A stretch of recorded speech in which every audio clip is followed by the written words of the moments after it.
Ako po si Alfred. 29 years old na po ako.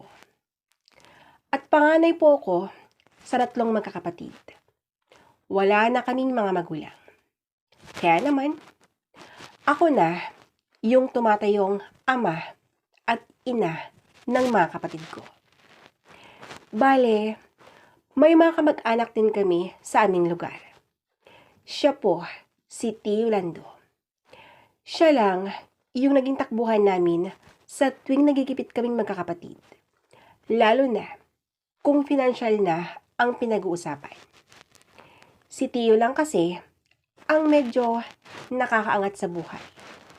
Maganda kasi ang trabaho niya. Hanggang sa isang araw, kinausap niya ako. Ang sabi niya, yung kaibigan daw ng boss niya, naghahanap daw ng houseboy bodyguard. At hardinero na rin. Malaki daw ang sahod na ibibigay ng magiging boss ko. Nung narinig kong malaking pera ang pwede kong kitain, kinausap ko ang mga kapatid ko. Iniwan ko muna sila sa bahay ng kamag-anak namin. Dahil malayo kasi ang lugar na sinabi ni Tio Lando. Hindi ako pwedeng mag-stay out dahil bukod sa malayo ang bahay namin, kailangan pa nila ng bodyguard. Kailangan kong bantayan ang misis ng magiging boss ko. Nung nakausap ko na ang mga kapatid ko at pati na rin yung mag-aalaga sa kanila, umalis na kami ni Tio. 5 oras din yung biyahe namin noon bago kami nakarating sa bahay ng magiging amo ko. Gabi na nung nakarating kami. Kaya pinakain muna nila kami. Bale, yun na ang umpisa ng pagiging houseboy ko. At dahil napansin kong hindi marunong sa gawaing bahay ang amo kong babae na si Madam Alma. Parang spoiled yata kasi sa asawa nitong si Boss Grego. Kaya kahit yung mga panloob na damit niya, hindi pa niya kayang labhan ang mga yun. Kaya yun, ako ang madalas na naglalaban nun. Buti sana kung maayos ang pagkakalagay sa laundry basket. Parang nananadya pa eh. Hinayaan ko lang na ganon ang ginagawa niya. Dahil wala naman akong karapatang magreklamo. Dahil amo ko siya. At tinanggap ko naman ng buong puso ang pagtatrabaho ko sa kanila. Hanggang sa isang araw, habang abalang-abala ko sa kusina, kasalukuyang naghuhugas ako ng plato nung lumapit si Boss Grego. Alfred, paano yan? Aalis na ako bukas ha. Ikaw muna ang bahala dito. Nasabi na siguro ng tiyo mo ang mga trabaho mo dito. Malaki ang tiwala ko sa iyo. At sana, huwag mong sisirain yun ha. Gawin mo ng maayos ang mga trabaho mo. At pangako, pagbalik ko, may bonus ka sa akin. Ang sabi ni boss. Salamat po sa tiwala. Pangako, hindi ko po sisirain yung ibinigay mong tiwala sa akin. Ang sagot ko naman. Honey, anong pinag-uusapan niyong dalawa? Nakalimutan mo yata ang pangako mo kagabi ha. Sumunod ka na sa kwarto ha. Ayaw kong maghintay. Ang sabi ni ma'am. Sige Alfred, maiwan ka muna dito ha. Ayaw kong magtampo ang asawa ko. Aalis na ako bukas. Kaya, pagbigyan ko na siya. Ang sabi ni boss. Umalis na nga siya at napapangiti na lang ako dahil parang takot si boss sa asawa niya. Ipinagpatuloy ko na ang ginagawa ko. Nung natapos ko ng mahugasin, lumabas na ako ng bahay para asikasuhin naman yung mga halaman sa labas. Nagdidilig ako ng mga halaman nung bigla kong nakarinig ng boses sa aking likuran. Buti pang halaman, nadidiligan. Hay nako, nakakainis naman yung ganito. May asawa nga pero parang wala naman. Ang sabi ni Ma'am Alma na hindi ko namamalayan na nandun na pala siya sa aking likuran. Ma'am, ano po ang ibig mong sabihin? Ang tanong ko. Alfred, hindi ka na bata. At mas lalong, hindi ka na inosente. Kaya pwede ba? Huwag ka nang magmaang-maangan pa dyan. Alam mo ang sinasabi ko. Sus, kunwari pa eh. Ang wika niya. Ma'am, hindi po ako gaya ng iniisip mo. At mas lalong, hindi ako nagkukunwari. Oo, hindi na ako bata. Pero, ma'am, wala akong alam sa mga sinasabi mo. Ang sagot ko. Well. Kung wala kang alam, pwede naman kitang turuan eh. Di bale, aalis naman ang asawa ko. Pag wala na siya, tayong dalawa na lang ang maiiwan dito. Sige na, maiwan mo na kita dito ha. Magduda pa ang asawa ko. Ang sambit niya. Pumasok na nga siya sa loob at ako naman, napapaisip na lang dahil sa mga sinabi niya. Hindi na ako nakapag-focus sa ginagawa ko. Nagdidilig ako pero yung mata ko nakatingin sa malayo at nag-iisip. Maya-maya pa ay may nakita akong isang babaeng halos magkasing edad lang sila ng madam ko. Psst! Psst! Mr. Pogi! Hi! Ang sabi nito. Sabay kaway. Hello din po. Ako po ba ang kinakausap mo? Ang tanong ko. Ay, hindi siguro. Baka may kasama ka pang iba dyan. Ang tatawang sagot naman niya. Ay, pasensya na po ate. Bago lang kasi ako dito eh. Kaya hindi ko pa kabisado yung mga tao dito. Ang sabi ko. Oo nga eh, Mr. Pogi. Mukhang bago ka lang dyan. Ngayon lang din kita nakita eh. Siya nga pala, nandyan ba si Alma? Pakisabi naman sa kanya. Labas muna siya. At may sabihin ako importante. Pakisabi na lang ha. Ang wika niya. Ate, pasensya ka na. Baka kasi nasa loob sila ng kwarto. Nakakahiya naman pag kumatok ako doon. Bukas na kasi ang alis ni boss. Kaya nandun na sila. Ang sagot ko. Ay, ganun ba? Sige, di bale na lang. Babalik na lang ako bukas. Ang sambit naman niya. Hindi na ako sumagot noon dahil pumasok na siya sa loob ng bahay nila. Nung pumasok na ang babae, pumasok na rin ako sa loob para ipagpatuloy ang mga gawaing bahay.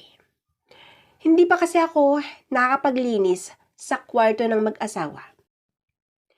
Pagpasok ko sa loob, nasa sala na sila at masaya silang nag-uusap. Ma'am, nandyan na pala kayo. Akala ko nandun pa lang kayo sa kwarto. Ma'am, may naghanap po kasi sa inyo. Yung kapitbahay niyo po, ma'am, sabay turo sa bahay na nasa tapat ng bahay na pinagsisilbihan ko. Ay, yung kaibigan ko yun. Anong sabi niya sa'yo?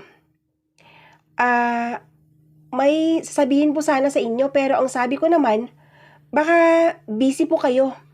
Kaya ang sabi niya, bukas na lang daw po niya sabihin po sa inyo. Ang sagot ko. Okay lang yun, Alfred. Huwag mo nang intindihin yun.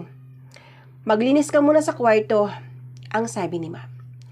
Sige po ma'am, ang sagot ko. Kinuha ko na nga ang mga gagamitin ko sa paglilinis at pumasok na ako sa kwarto nilang mag-asawa. Pagkatapos kong maglinis, lumapit si Sir sa akin. Alfred, aalis muna ako saglit. May bibilhin lang ako. Siya nga pala, huwag ka nang magluto. Bibili na lang ako ng pagkain natin sa labas. Alam kong pagod ka, kaya pumasok ka muna sa kwarto mo at magpahinga ka muna, ang sabi nito. Salamat po, sir, ang sagot ko naman. Nung nakalis na si sir, agad na akong pumasok sa kwarto. Ramdam ko kasi ang pagod sa araw na yun. Kaya humiga ako sa aking kama. Pumikit ako hanggang sa hindi ko namamalayan na nakatulog na ako. At katok sa kwarto ang gumising sa akin. Napabalikwas ako nung narinig ko yon. Oh, Alfred, nakatulog ka yata. Alfred, gusto ko ng coffee please, ang sabi ni ma'am. Pasensya na po ma'am. Sige po, magtitimpla na po ako, ang sagot ko. Teka, Alfred, nasaan ang damit mo? Ang tanong nito. Sorry ma'am, sige po, kukunin ko ng damit ko. Nung time na yon, hindi ko namamalayan na. Tinanggal ko pala ang damit ko. Nahihiya ako kay ma'am dahil malagkit ang mga titig niya sa akin. Macho at gwapo din naman ang asawa nito. Kaya lang, ewan ko, bakit ganun na lang yung mga titig niya. Kinuha ko na nga ang damit ko at nagtimpla na ako ng kape ni ma'am. Maya-maya pa ay sumunod na si ma'am sa kusina. Alfred, siya nga pala, kumusta naman ang pamilya mo? Ang tanong nito. Okay lang naman po sila ma'am, sa awa ng Diyos. Medyo mahirap dahil ako ang tumatayong ama at ina ng mga kapatid ko, ang sagot ko. Ha? Paano nangyari yun? Nasaan ang mga magulang ninyo? Bakit ikaw ang sumalo ng lahat-lahat? Ang wika niya. Mahabang kwento, mami. Pero, ang sasabihin ko na lang sa inyo ngayon ay yung mga dahilan kung bakit wala na kaming mga magulang. Single mom ang aming ina. Sa katunayan, hindi namin alam kung sino-sino ba yung aming mga tatay. Nung una, maayos pa naman ang pag-alaga ng aming ina sa amin. Pero habang tumatagal, parang nagsawa na po siya sa amin. Hanggang sa nagising na lang po kaming wala na siya sa bahay namin. Ako po ang panganay. May 2 po akong kapatid. Iniwan ko sila sa mga kamag-anak din namin doon. Dahil kailangan kong magtrabaho. Hindi naman pwedeng pabayaan ko sila. Dahil naawa ko sa kanila eh. Kaya heto po ako ngayon. Kahit anong trabaho, gagawin ko po para sa kanila, ang sambit ko. Ganun ba? Ang bait mo naman, Alfred. Maganda yung ginagawa mo. Ipagpatuloy mo lang yan ha. Huwag kang mapapagod at magsasawa, ang sabi ni ma'am. Opo ma'am, hindi talaga. Kaya po lang sinabi ko, gagawin ko po ang lahat para sa kanila. At habang nag-uusap kami ni ma'am, nung dumating na si sir, hindi maayos ang mukha niya that time. At parang galit naman siya. Oh, honey, nandiyan ka na pala. Kumusta ang lakad mo? Ang tanong ni ma'am. Hay nako, heto, hindi maganda ang mood. Yung taong gusto kong makausap, tungkol dun sa utang niya, hindi naman siya sumipot. Kaya heto, bad trip ako. Oh, heto pala yung mga pagkain. Kumain na kayo ha, mamaya na lang ako, ang sabi ni sir. Hayaan mo na. Huwag ka nang mag-isip ng kung ano-ano dyan. Pwede ba? Huwag mong sirain ang mood mo. Alalahanin mo, last night natin ngayon. Kaya please lang, huwag kang ganyan, ang sabi ni ma'am. Ewan ko. Sige na, kumain na kayo. Halatang galit na galit si sir. Pumasok siya sa kanilang kwarto at hindi na siya lumabas. Kumain na nga kami ni ma'am. At pagkatapos namin kumain, agad ko nang inayos yung mga pinagkainan namin. At pagkatapos noon, pumasok na ako sa kwarto. Nahiga na ako sa kama at nakatulog na.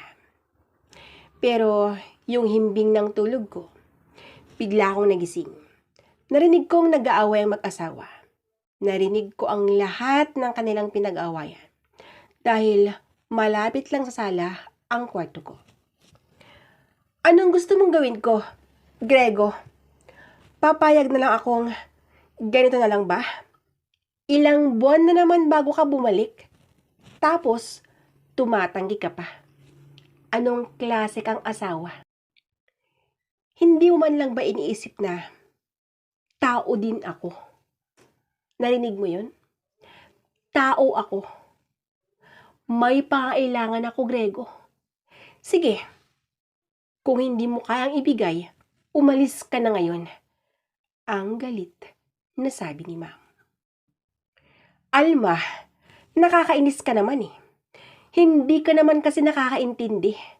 Ang sabi ko, pagod yung katawan ko. Hindi ko kaya. Kahit gusto ko, kung ayaw ng katawan ko, sabihin mo nga sa akin kung may magagawa ba ako. Ang wika ni sir. Mainit ang pagtatalo ng dalawa. Kaya, mas minabuti ko na lang na wag nang lumabas sa kwarto. Hinintay ko na lang na umalis si sir. Pagkalipas ng halos 1 oras, umalis na siya. Dahan-dahan akong lumabas sa kwarto nung alam kong wala na si boss. Paglabas ko mula sa kwarto, nakita ko si ma'am sa sala. Hawak niya ang batok nito. Ma'am, kailangan niyo po ba ng tulong? Ang tanong ko. Oo, Alfred. Masamang pakiramdam ko. Pwede mo bang mashayain ang likod ko? Ang sabi niya. Sige po, yun lang pala ma'am. Ang sabi ko naman. Medyo natataranta na ako noon dahil sa nakikita ko sa amo kong babae.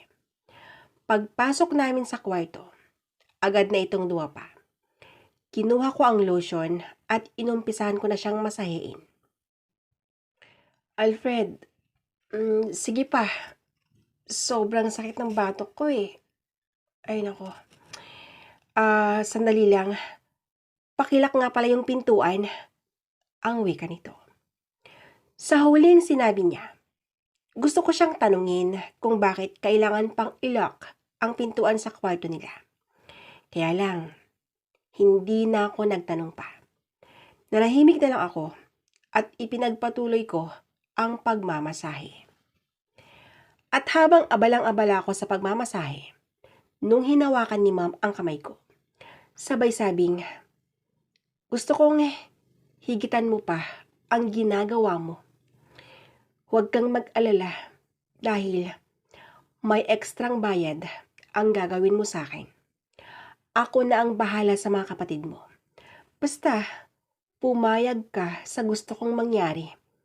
Alfred, gusto mo ba? Ang wika ni ma'am.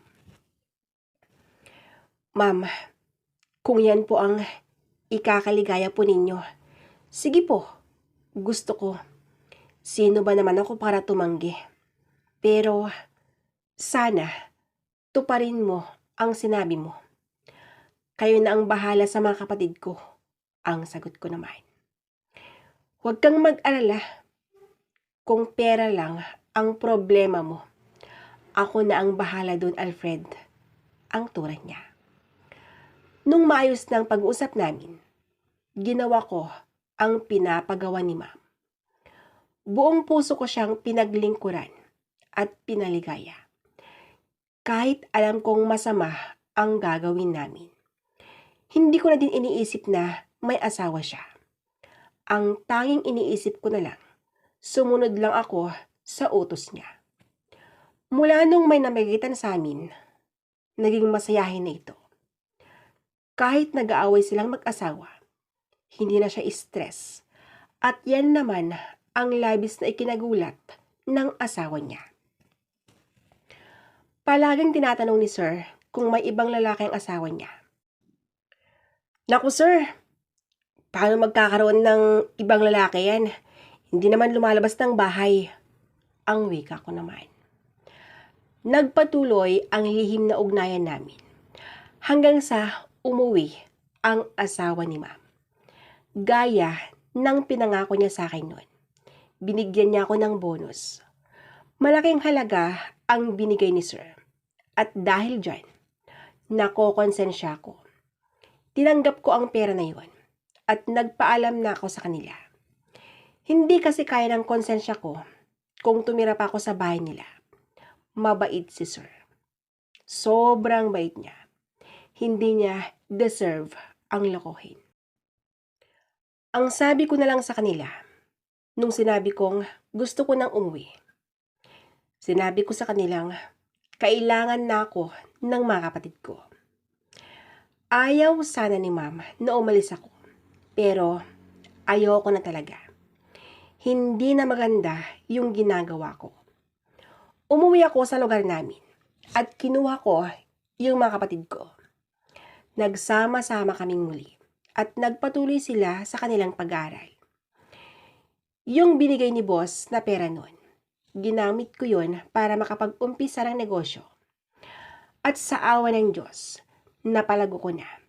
At dito na ako kumukuha ng pera para sa pag-aaral ng dalawa kong kapatid. Sa ngayon, malapit na silang magtapos. Masayang masaya ako dahil maayos na ang buhay namin ngayon.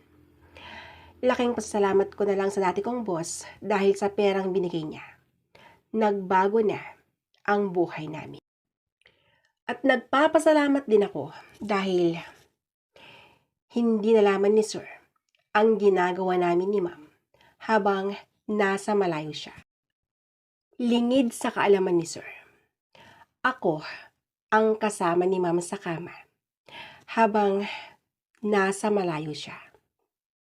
Hindi niya alam na kaya nagbago ang asawa niya nang dahil sa akin. Sobrang hirap yung ganun na sitwasyon. Kaya, sinabi ko sa aking sariling, hindi na ako papayag na muling mangyari yung ganun. Ayaw ko nang bumalik sa ganun na senaryo ng buhay. Yung gagamitin ko ang katawan ko para mapaligaya ko lang ang isang taong nananabik. Tama na yung isang beses na nagkamali ako. Kasi baka sa pangalawang beses, hindi na ako makatakas pa. At dito ko na po winawakasan ang istorya ng buhay ko. Maraming salamat po sa pagkikinig sa aking kwento. Lubos na nagpapasalamat, Alfred. Tama ang sinabi mo, Alfred. Tama na yung isang beses na magkamali.